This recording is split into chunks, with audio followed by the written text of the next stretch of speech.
Okay, guys, so we're going to be talking about communism as a rejection of classical liberalism.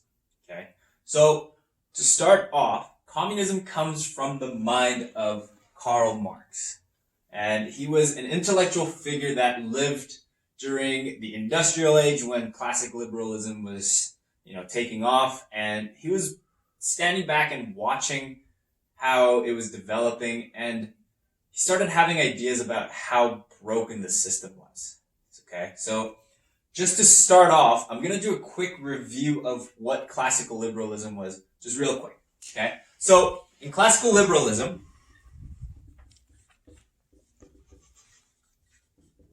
we have people like Big Johnny over here, okay, who we can call robber barons, who really owned the factories, the wealth, the land, things that you really need to make a lot of money. There was a few people that held all the power. Karl Marx didn't call these people robber barons, okay? He actually ended up calling them the bourgeoisie.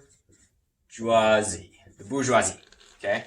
So that comes from the French Revolution, okay? When they overthrew the French monarch, okay, they broke up the society into the bourgeoisie and the proletariat, which we'll talk about in a second. So if it helps you remember, think of it like, the phrase like, oh man, that was a bougie party, right? You walk in, there's champagne, there's like cage dancers, there's laser lights. You walk in and you're like, oh man, that was a bougie party, okay? So you can kind of remember that as kind of the wealth that it represents, the bourgeoisie.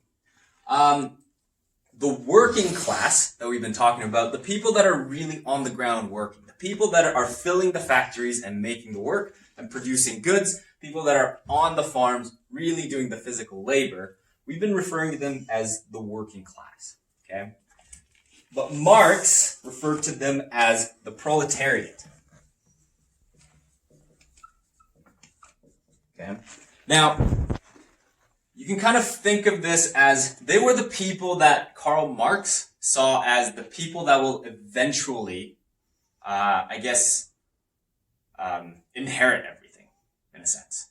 So that's why the Soviet Union, the hammer and sickle, is representing the proletariat. It is a symbol for those people who are working in the farms with the sickles and working in factories with the hammers.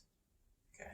So this is how Karl Marx kind of saw capitalism, and this is kind of the criticism of it. And if you come with me, okay, so let me show you how Karl Marx saw capitalism. So these little circles, okay, the B's with the circles are the bourgeoisie, okay? So we got bourgeoisie. So in this little circle, they have their factories, their wealth, and their land, okay? So each of these has land, factories, land, and money, okay? And each of these little bourgeoisie have these little dots around them, and these are individual proletariats or workers, okay, that the bourgeoisie are hiring to work in their factories or their farms, okay? So in capitalism, okay, Karl Marx believes that capitalism is supposed to function in a way that we have these smaller, okay, orbits of bourgeoisie and the proletariat, okay? So there should be about somewhere around 10%, 15% of the bourgeoisie that are kind of at the top, and then we have the proletariat benefiting from their creation of jobs, all that fun stuff. But what ended up actually happening is some of these bourgeoisie will kind of rise up and innovate or come up with a new idea or find a way to really exploit the system and become these just massive kind of superpowers. And they, just like Pac-Man does, they'll begin eating up the little smaller bourgeoisie and become bigger and bigger. And it's not just the one that'll do it. You'll have multiple figures throughout capitalist history, okay, that'll begin eating these up. And they'll become these large, almost uncontrollable conglomerates or monopolies in certain industries. We've talked about a few already in the past with Rockefeller and maybe Carnegie, okay? So these become giant conglomerates, okay? So the people that are sitting at that bourgeoisie class go from 10 to 15% to almost 1%. So remember, classical liberalism was a rejection of the feudalist system. Okay, so there's like a chain of events happening. So this system was supposed to prevent, okay, the top triangle here, that would be like the 2%, the kings and queens, from having all the power. But what capitalism eventually became with this is, okay, so 1 to 2% just having all the power. So if capitalism is the rejection of feudalism,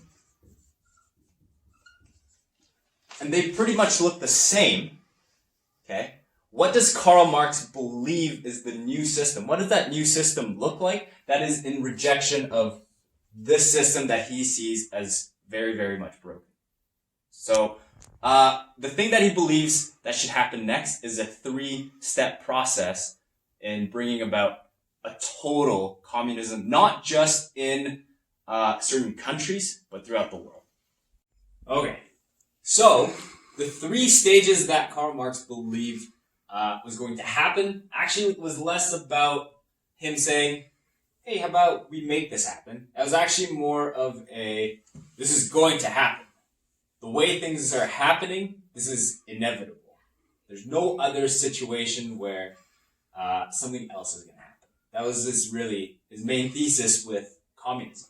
So these are the 3 steps that he believed were the natural progression to eventually communism. So we talked about the bourgeoisie eating up the other little bourgeoisie, okay? And he said that that is eventually going to lead to the collapse of capitalism. And this is going to happen through what's called the spontaneous revolution, where the number of proletariats will just continue to increase, but the number of bourgeoisie, the people that are holding the power at the top 1% are going to get fewer and fewer in numbers. They might increase in power, but they're going to get fewer and fewer in numbers. So much so that the proletariats, there's going to be so many of them, and the bourgeoisie, there's going to be so few. Eventually, the revolution is just going to happen, no matter what. Okay? So this is the rise of the proletariat.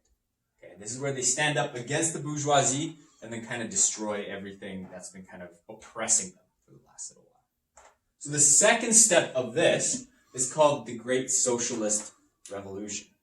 Karl Marx did not really believe that the answer was dictatorship. Okay? People like Lenin and Stalin. It was a necessary temporary step, meaning that dictators needed to exist to kind of make certain things happen, but they eventually needed to go away. So most of the time, when we're talking about the Soviet Union or even China, really they are kind of stuck at this point. They never kind of get past the socialist dictatorship. They never really fully achieve communism. So this step, simply put, Karl Marx says, this is to teach the people equality or force people into this system.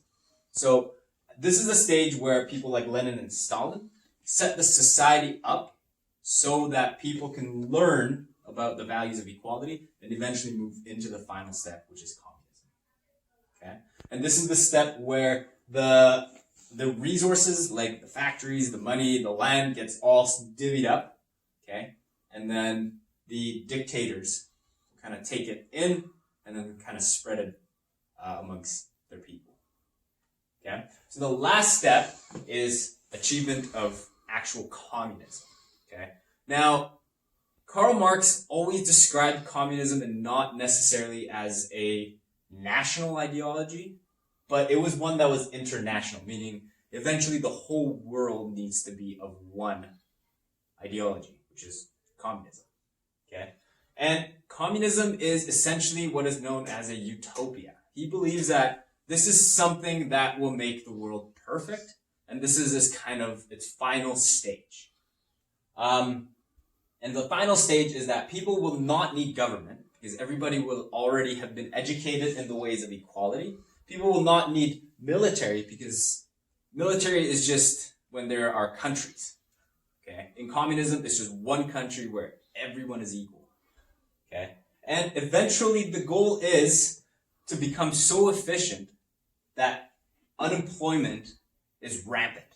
Now, in capitalism, in that idea of capitalism, we consider the idea of unemployment as a negative thing. It's people who are being inefficient, lazy, or without a purpose. But in a utopian society, to be unemployed means that you can pursue your own desires, essentially. You're not needed to worry about where your food is going to come from. You don't need to worry about where your clothes are going to come from. Okay, the world has become so efficient that if you don't want to work, you don't have to. Okay, so this is kind of the whole idea of Karl Marx and what he believed the world will eventually come to, and the ideology is called communism.